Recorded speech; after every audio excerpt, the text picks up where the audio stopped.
अरे परसू, अरे कुणाची गाडी घेऊन आलाय? भाऊ आत्ताच घेऊन आलोय, तुम्हाला दाखवायला आणली होती.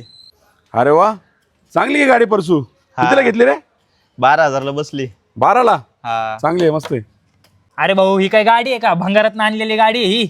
यार कसली गाडी घेतली पारशे ही? तुझं वय आहे का? असली घे की जरा स्पोर्ट बाईक. काय पारशे, आपल्या पोरांच्या गाड्या तर बघ, KTM आहे, MT आहे, बुलेट आहे, FZ आहे. काय तो असली डब्बा गाडी घेऊन आलाय? पटतंय का तुला? भावांनो, काय गरीबाची मस्करी करायला लागलाय लगानो.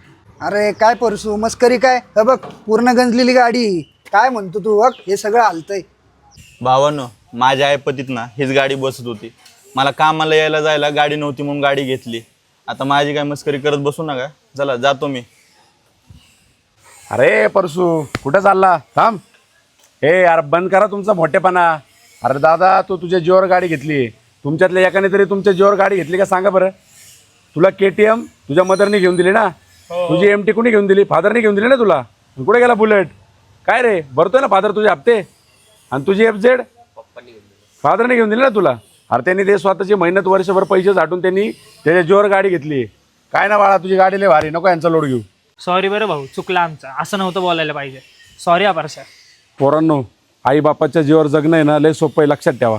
पण स्वतःच्या जीवावरती जगायला आहे ना दम लागतो.